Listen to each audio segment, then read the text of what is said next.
Hi dears, താളം novel തുടരുന്നു. എന്താ കുഞ്ഞിമ്മു, എന്തു പറ്റി മോന്? വീട്ടിലെത്തിയ കുഞ്ഞി മുഹമ്മദ് കുഞ്ഞിമ്മുവിനോട് ചോദിച്ചു. എന്താന്നറിയില്ല, ചോര ഛർദിക്കുന്നുണ്ട്. മോനെ, എന്തു പറ്റിയടാ? സക്കീറിന്റെ നെറ്റിയിൽ തൊട്ടു കുഞ്ഞി മുഹമ്മദ്. കുഞ്ഞു മുഹമ്മദ്ക്കാ, നമുക്ക് അവനെ വേഗം ഹോസ്പിറ്റലിൽ കൊണ്ടുപോകാം, കുഞ്ഞിമ്മു പറഞ്ഞു. കുഞ്ഞിമ്മുവും കുഞ്ഞി മുഹമ്മദും കൂടി സക്കീറിനെ ഹോസ്പിറ്റലിൽ കൊണ്ടുപോയി.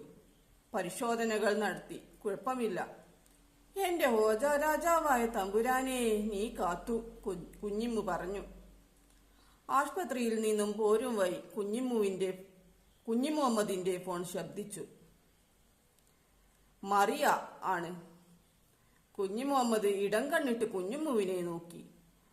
മുന്നിലേക്ക് നോക്കി കാറിന്റെ ചില്ലിലൂടെ പുറം കാഴ്ചകൾ ആസ്വദിച്ചിരിക്കുകയാണ് Kunjimmu.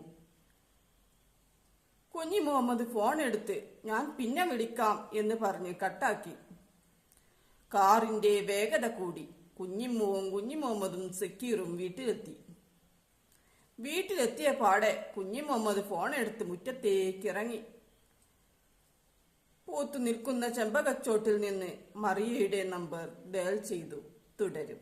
Please subscribe, like, comment and share.